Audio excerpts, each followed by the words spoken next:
Hello my dear teachers, welcome to Handbook Academy. So my dear teachers, ఈ సెషన్లో మనము previous 2024 TET ఏదైతే జరిగిందో దాంట్లో భాగంగా ఉన్నటువంటి పేపర్ 1కి సంబంధించి సెకండ్ జూన్లో జరిగినటువంటి ఫస్ట్ షిఫ్ట్ని మనం ఈరోజు ఎక్స్ప్లెయిన్ చేస్తున్నాము మ్యాథమెటిక్స్ 24 క్వశ్చన్స్ని. ఓకేనా? మరి ఇక్కడ ఇంకో స్పెషల్ ఒకటి ఉంది సార్. ఏంటి, కేవలం క్వశ్చన్కి ఆన్సర్ చెప్పడమే కాకుండా వాటిని షార్ట్కట్లో ఎలా చేయాలి, దాంతోపాటు ఆ వచ్చినటువంటి ప్రతి ప్రశ్న 24 ప్రశ్నలు ఏ టెక్స్ట్ బుక్లో నుంచి వచ్చాయి, కంప్లీట్గా ఎక్కడి నుంచి వచ్చాయి, అన్ని విషయాలు మనం ఈ క్లాస్లో మాట్లాడుకుందాం. 24 ప్రశ్నలు అకాడమీ టెక్స్ట్ బుక్స్ నుంచే వచ్చాయండి. అకాడమీ బుక్స్ చాలా కీలకం. లైన్ టు లైన్ మన అకాడమీ బుక్ చదవాలి, ప్రాక్టీస్ చేయాలి. మరి అందులో భాగంగా మొదటి ప్రశ్నను ఒకసారి చూద్దాం తల్లి. ఈ ప్రశ్న చూడండి ఒకసారి. ఏం చెప్తున్నాడు సార్ అంటే, మొదటి 10 పూర్ణాంకాల సగటు అంటున్నాడు. The mean of first 10 whole numbers. మరి ఇది ఇక్కడ టెక్స్ట్ బుక్లో ఉందా సార్ ఈ ప్రశ్న అంటే లేదు. బట్ ఎక్కడి నుంచి అడిగాడు అంటే చూడండి, 7th క్లాస్లో నుంచి మనకు మొదటి 10 సహజ సంఖ్యల సగటు, మొదటి 5 ప్రధాన సంఖ్యల సగటు అని 7వ తరగతి టెక్స్ట్ బుక్లో ఉంది. దాన్ని బేస్ చేసుకొని అయ్యా మీరు దానికి లింక్గా ఉన్నటువంటి సహజ సంఖ్యలు అడ్డాడు అంటే మీరు పూర్ణాంకాలు చూసుకోవాలి అని అర్థం ఉంది. మరి ఏంటి ఇక్కడ హోల్ నెంబర్స్ అన్నాడు. మొదటి 10 ఎలా ఉంటాయి, 0 నుంచి స్టార్ట్ అవుతాయి. ఎస్ఆర్నో 4 5 6 7 8 9 ఇక్కడ వరకు మొదటి 10. ఇది 1 to 9 వరకు 9 0 కలిపితే ఒకటి. మొదటి 10 పూర్ణాంకాలు. ఓకేనా, హోల్ నెంబర్స్. మరి దాని సగటు ఎంత?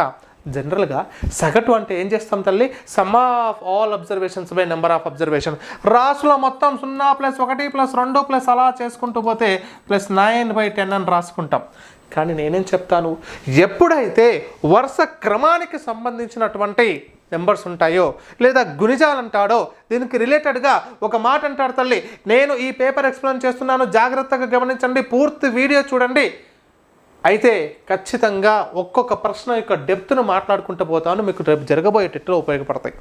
చూడండి ఒకసారి ఏం చెప్తున్నాడంటే, ఇక్కడ 5 యొక్క మొదటి 10 గుణిజాల సగటు అంటాడు.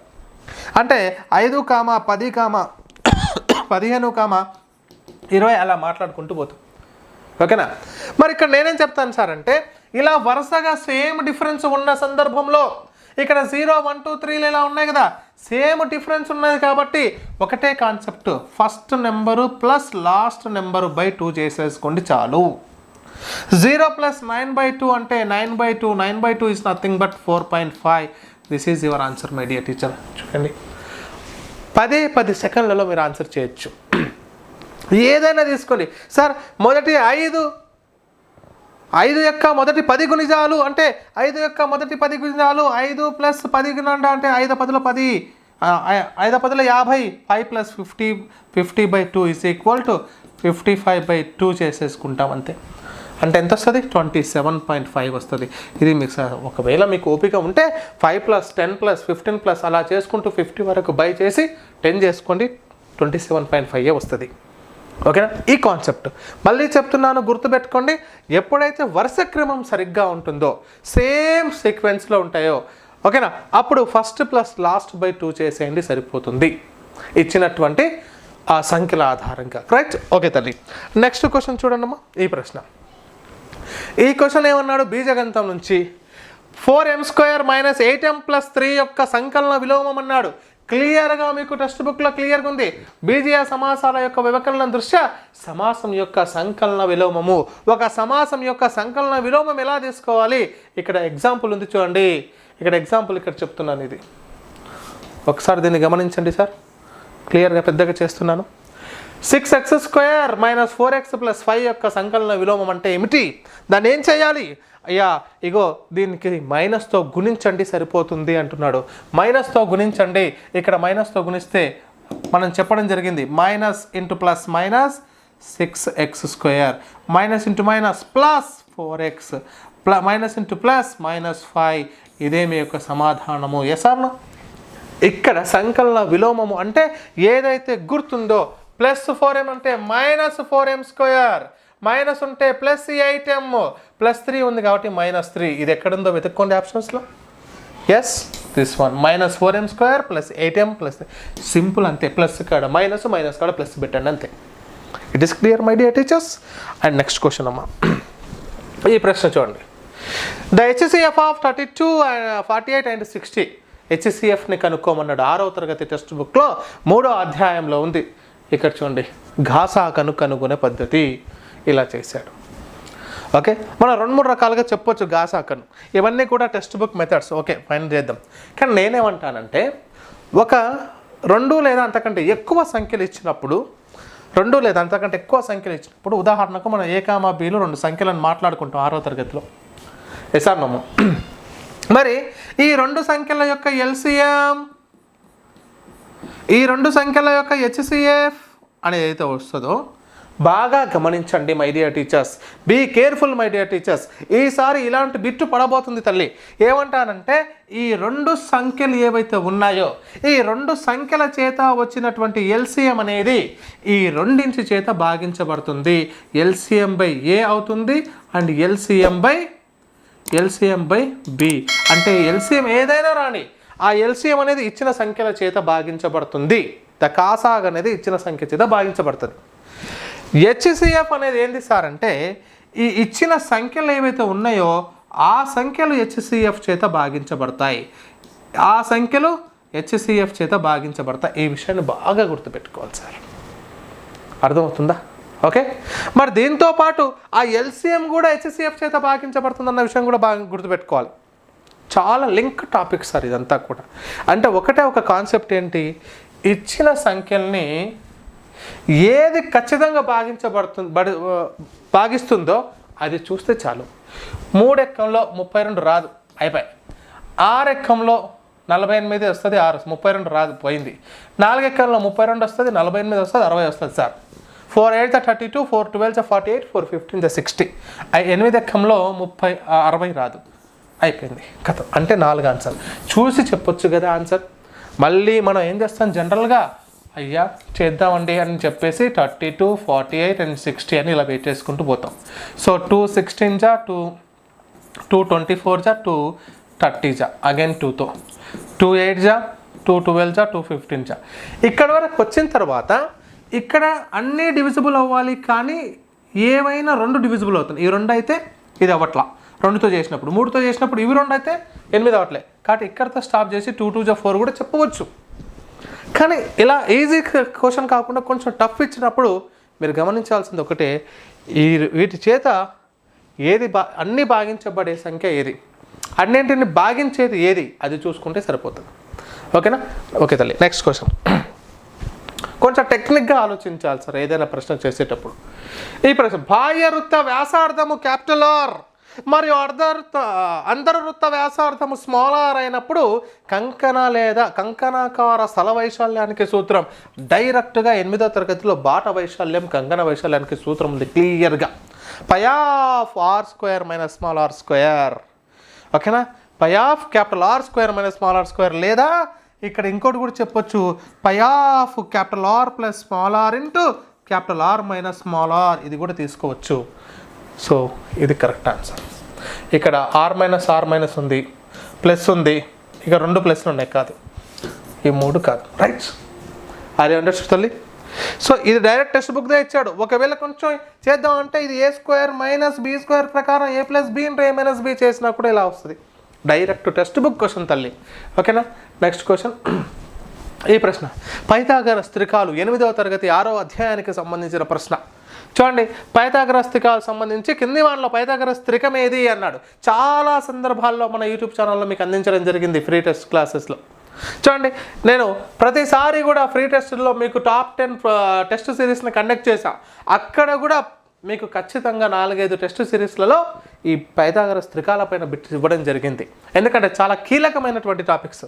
ఇలా చూడగానే ఎలా చేయాలి సార్ అనే విషయం కూడా చెప్పారు. ఇక్కడ నుంచి 8వ తరగతి నుంచి వచ్చింది ఇది కాన్సెప్ట్. ఇప్పుడు ఒకటే, ఇచ్చినటువంటి వాటిల్లో చిన్నదేది, ఇక్కడ 9 ఉంది సార్. 9 ఉన్నప్పుడు ఏం చేయాలి? 9² / 2 చేయమని చెప్పిన. n అనేది బేసి సంఖ్య ఉన్నప్పుడు n అంటే చిన్నది, అనుకుంటాం పైథాగరస్ త్రికాల్లో భాగంగా. n²/2 చేయండి అంటే ఎంత 81/2 చేస్తే ఎంత వస్తుంది సార్ 40.5 వస్తుంది. 40.5 ఏ రెండింటి మధ్య ఉంది 40కి మరియు 41కి మధ్య ఉంది. అంటే 940 41 అనేది పైథాగరస్ త్రికము కానీ 940 43 కాదు. క్లియర్. షార్ట్కట్గా చేయాలి. జనరల్గా ఏం చేస్తామండి పైథాగరస్ త్రికం అవుతుందా కాదా అంటే పెద్దదయ్యా కర్ణం అనుకుంటాము. కర్ణము మీది వర్గం అనేది మిగిలిన 2 భుజాల వర్గాల మొత్తానికి సమానం కావాలి. మరి మిగిలిన వర్గాలు కనుక్కునే వరకు టైం ఉంటుందా సార్? టైం పోతుంది ఇక్కడ. కాబట్టి ఇక్కడ ఇక చూడండి ఇది 12 ఇచ్చాడు. 12 అన్నప్పుడు ఏం చెప్పాము 12 అన్నప్పుడు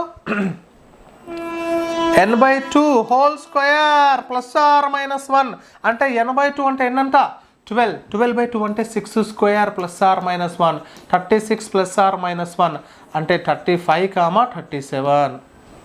అక్కడేముంది 12 35 37 ఉండాలి కానీ ఇక్కడ 12 35 ఉంది. ఇంకోటి లేదు అది కాదు.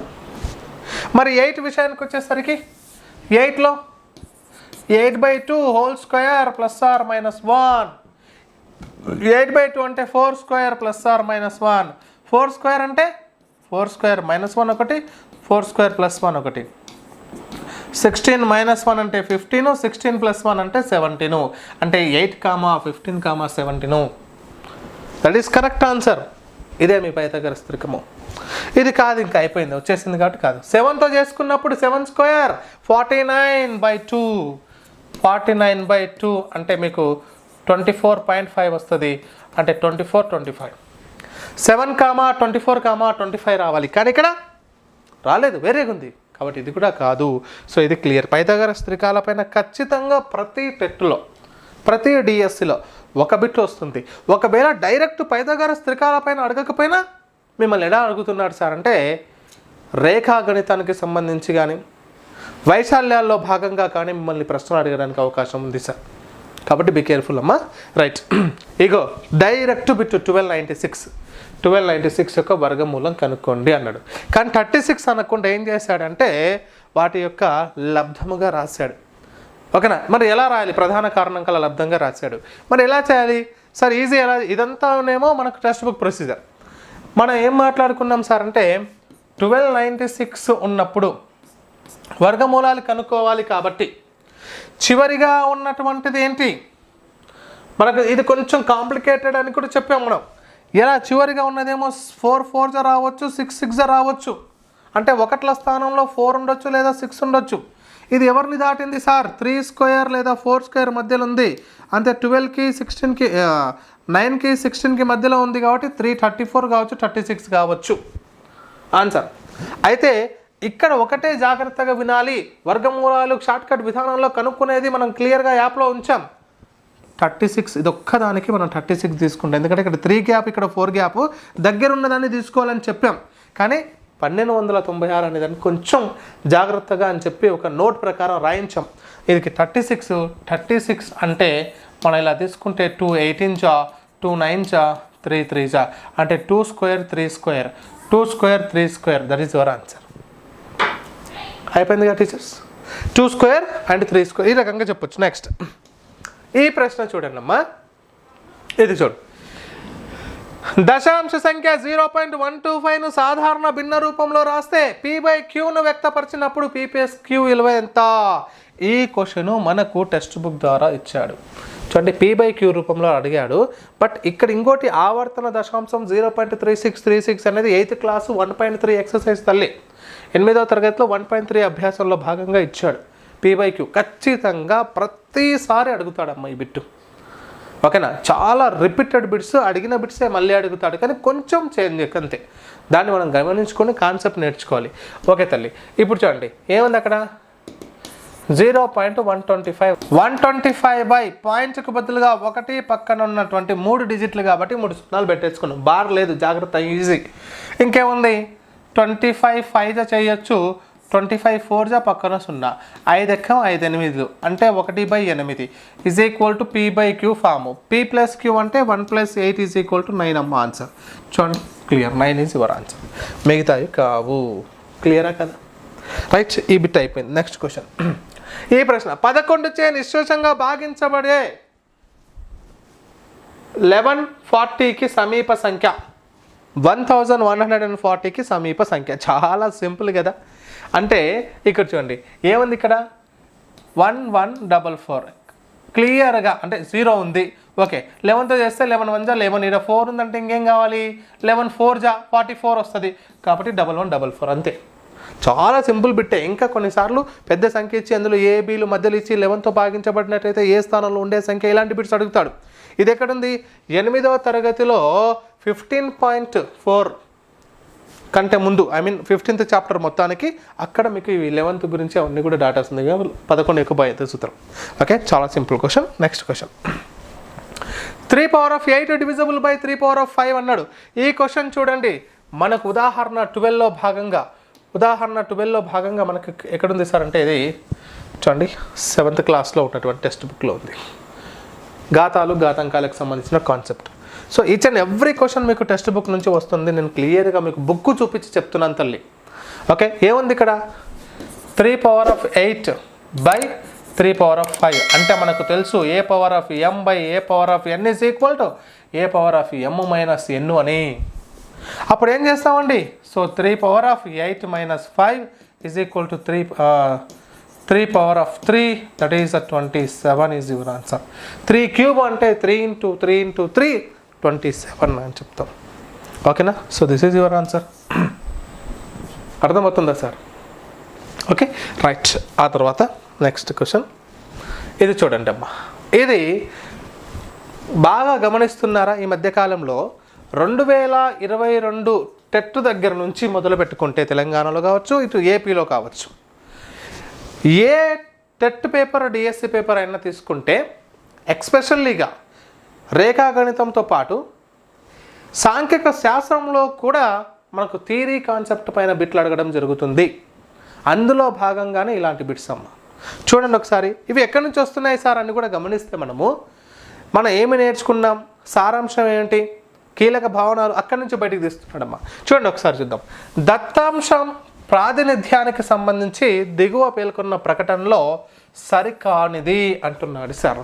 ఓకేనా, so which of the following statements is incorrect relating to representation of డాటాకు సంబంధించి ఏది కరెక్ట్ కాదు చూడండి ఒకసారి.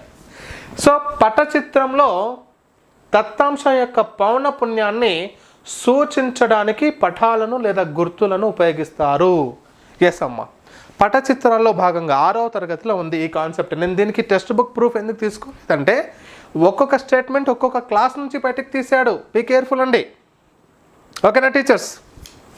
సో పటచిత్రంలో భాగంగా, పిక్టోగ్రాఫ్లో భాగంగా డాటాల నుంచి ఏదైతే ఫ్రీక్వెన్సీ ఉంటుందో, పౌనపున్యం ఉంటుందో, ఇప్పుడు ఉదాహరణకు కార్ల బొమ్మలు 10 ఉన్నాయి, కార్ల సంఖ్య 10, ఆటోల సంఖ్య 20 ఇలా ఉన్నప్పుడు అవి ఎలా తీసుకుంటాం, ఆ పౌనపున్యం ఏదైతే ఉందో ఆ పౌనపున్యం ఆధారంగా పటాలను గుర్తులను ఉపయోగిస్తామని చెప్తున్నాడు. ఇది కరెక్ట్ స్టేట్మెంటే, బట్ మనకు కావాల్సింది ఇన్కరెక్ట్ స్టేట్మెంట్. ఓకే, నెక్స్ట్ చూద్దాం తల్లి. సెకండ్ ఆప్షన్, దత్తాంశంలోని విభక్త రాశులను వాటి పౌనపున్యంతో పోల్చినప్పుడు కమ్మీరేఖ చిత్రాలు ఉపయోగిస్తారు.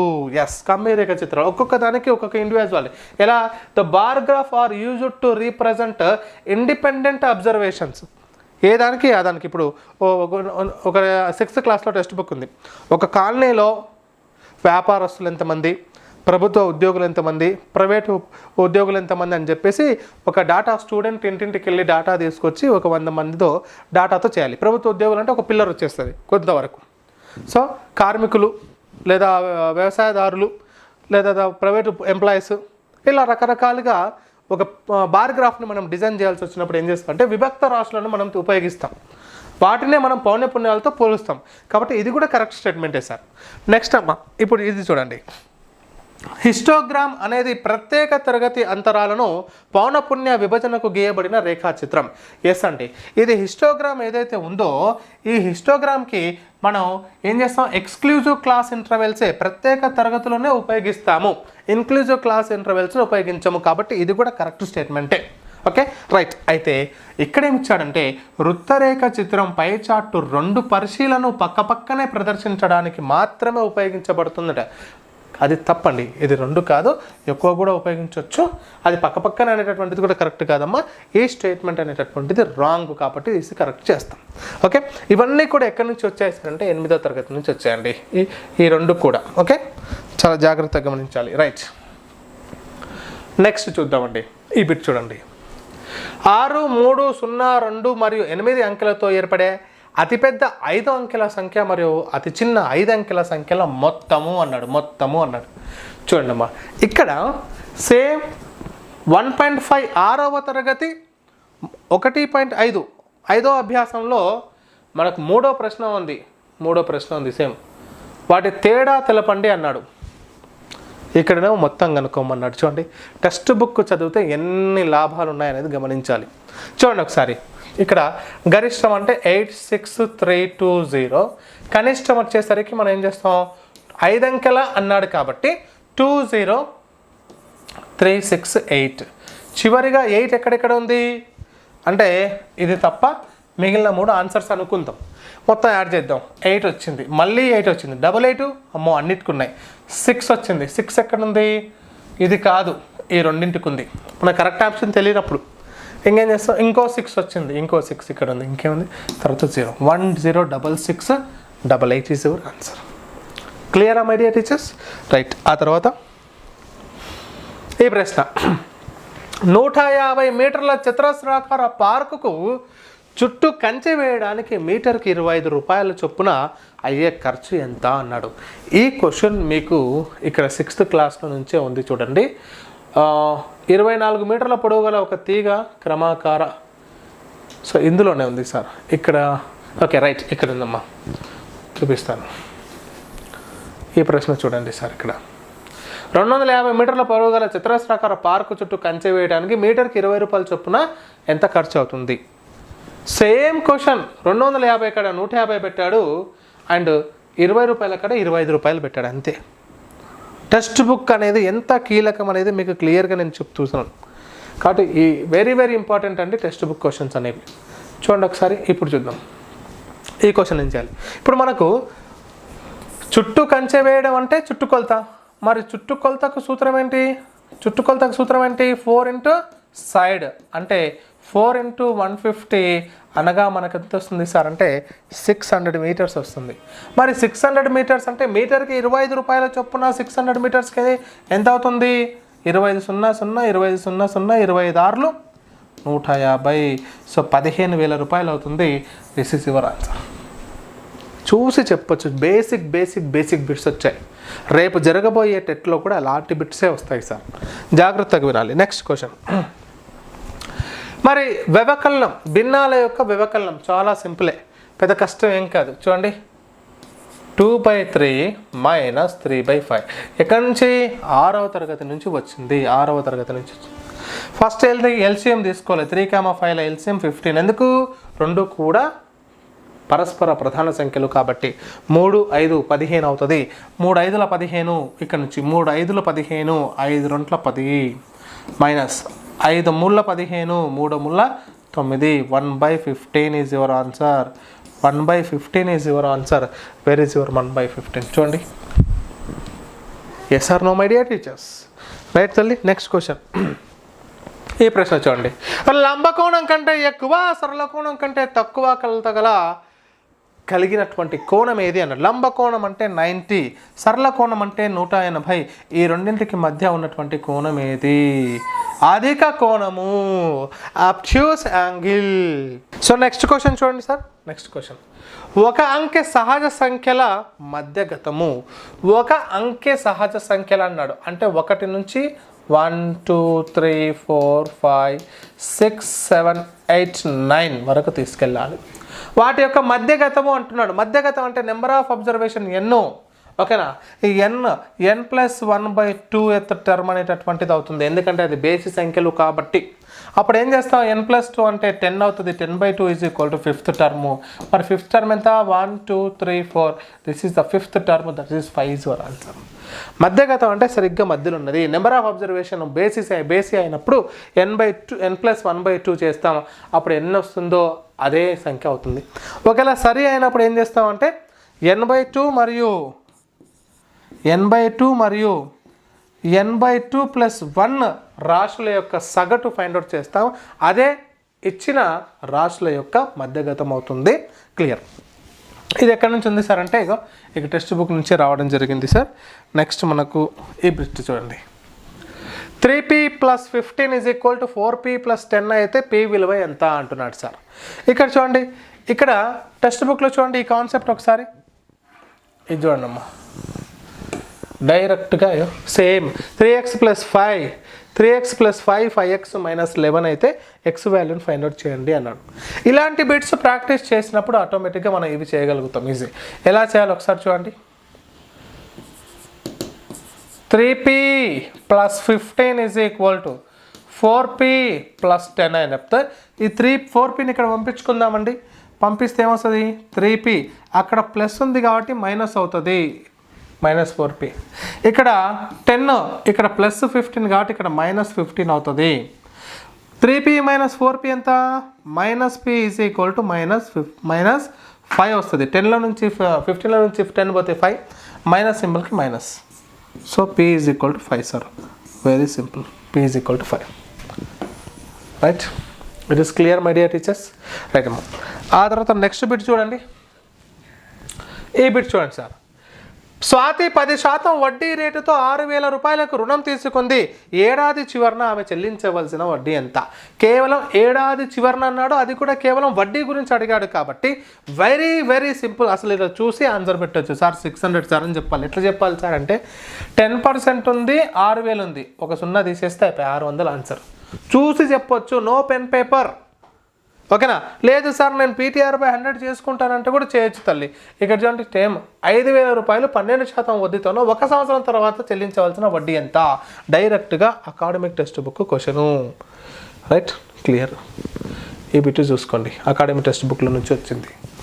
మరి ఇప్పుడు మనం ఏం చెప్తున్నాం సార్ అంటే ఇక్కడ PTR/100 తీసుకుంటే p నేమో 6,000, t కాలం 1 సంవత్సరం, r వచ్చేసి 10%/100. ఈ 2 సున్నాలకు ఈ 2 సున్నాలు 60 × 10 600. అయిపోయినా ఇట్లా చేసినా అంతే వస్తుంది సార్. ఓకేనా? రైట్. ఆ తర్వాత ఈ బిట్ చూడండి. 18 divisible by 3/4 అన్నాడు. ఏంటి? భిన్నాల యొక్క భాగహారానికి సంబంధించిన ప్రశ్న. టెక్స్ట్ బుక్లో నుంచే వచ్చింది. 18 × 4/3 తీసుకుంటాం. ఎప్పుడైతే 18 divisible by 3/4 ఉందో ఈ డివిజిబుల్ సింబల్ కట్ అయిపోయి ఏం చేస్తుంది? ఇంటూ వస్తుంది. అప్పుడు తర్వాత ఉన్నటువంటి భిన్నం రెసిప్రోకల్ అవుతుంది 4/3. అప్పుడు 3 1 3 6 6 4 24. This is your answer. Clear తల్లి? Next question. ఈ ప్రశ్న. సో కింది వాటిలో సంపూరక కోణాలు 7వ తరగతి టెక్స్ట్ బుక్లో ఉంది. సంపూరక కోణాలు అంటే ఏవైనా 2 కోణాల మొత్తం 180 డిగ్రీలు అయితే అవి సంపూరక కోణాలు అని చెప్పవచ్చు. Yes or no teachers? కనిపిస్తుందా అండి? చూడండి ఇక్కడ ఒక్క నిమిషం అండి. రైట్. జస్ట్ వెయిట్ అమ్మా. ఇప్పుడు ఇది చూద్దాం.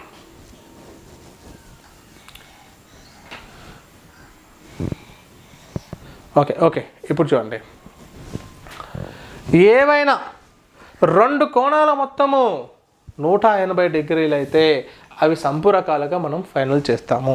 మరి ఇక్కడ ఇచ్చినటువంటి దాంట్లో ఏ 2 కోణాలు కలిపితే 180 డిగ్రీలు అవుతుంది? చూడండి, ఇక్కడ ఈ 2 తీసుకుంటే 180 డిగ్రీలు అవుతాయి. ఈ 2 కలిపితే 140 అంటే 170 అయింది. ఈ 2 90 అవుతుంది. ఈ 2 108 180. ఇది చేస్తే 160. మనకు సంపూరకాలు కావాలంటే ఈ 2 కావు. ఈ 90 అయినప్పుడు ఏం చేస్తామంటే పూరక కోణాలు అంటారు. పూరక కోణాలను ఇంగ్లీష్లో ఏమంటారు సార్ అంటే కాంప్లిమెంటరీ యాంగిల్స్ అంటారంటే. ఏమంటారంటే కాంప్లిమెంటరీ అంటారు. ఈ సంపూరకాలను ఏమంటారంటే సప్లిమెంటరీ యాంగిల్స్ అంటామండి. సప్లిమెంటరీ అంటాం. 180 అయితే సప్లిమెంటరీ అండ్ 90 అయితేనేమో complementary. Very very important. Next question. మరి 9x² y² z² యొక్క పరిమాణము ఇదంతా కూడా ఒకటే పదము 7వ తరగతి 11వ చాప్టర్ గురించి మాట్లాడు. 10వ చాప్టర్లో ఉంది సార్ ఇది. పీజీయ సమాసం యొక్క పరిమాణం, ద డిగ్రీ ఆఫ్ పాలినోమియల్.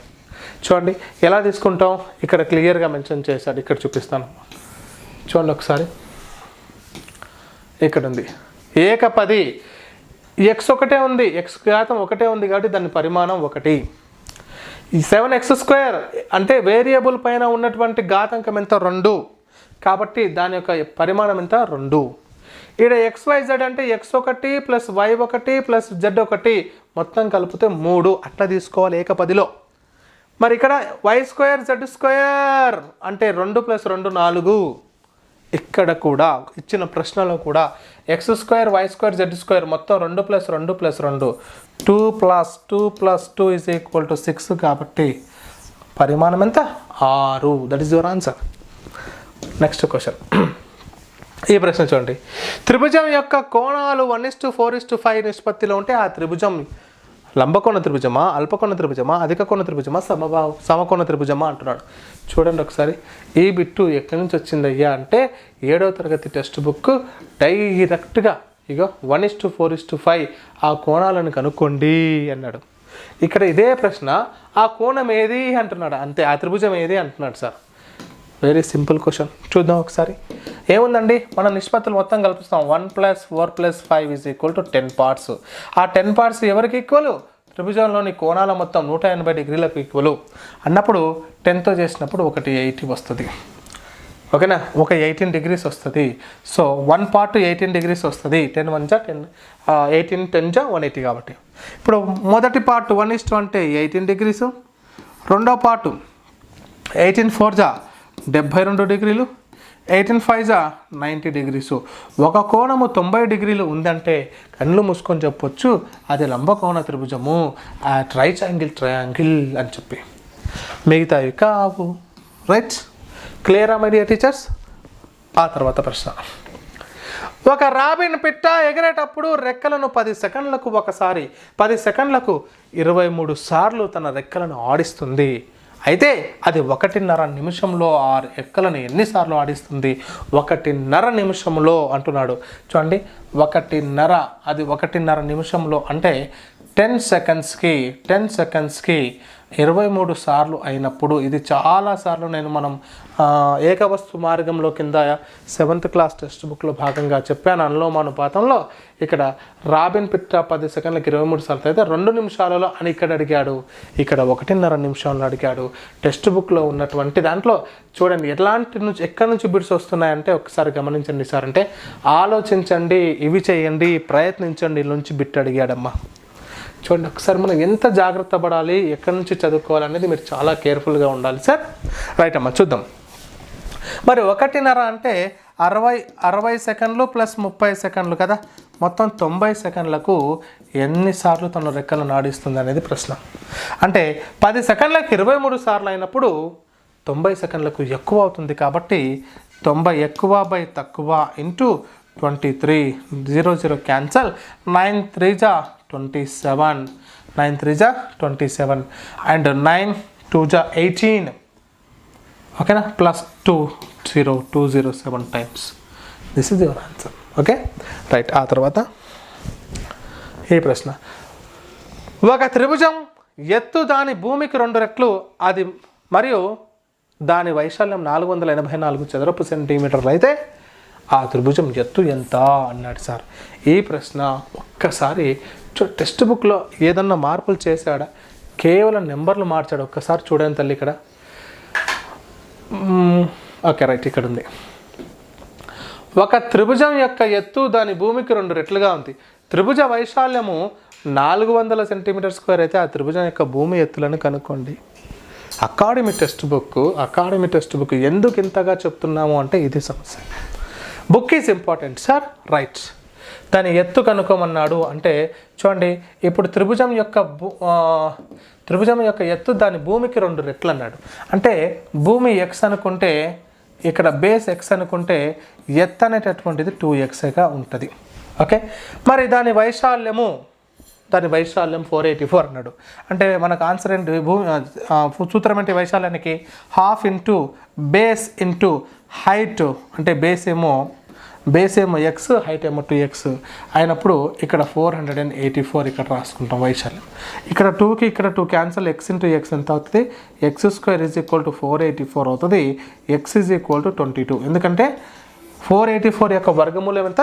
22. ఇక్కడ అడుగుతున్నది ఏంది? ఎత్తు అడిగాడు. అంటే భూమి 22 కానీ ఎత్తు దానికి డబల్ కాబట్టి 44 అవుతుంది. ఈ 44 ఈజ్ యువర్ ఆన్సర్ సార్. అర్థమవుతుందా?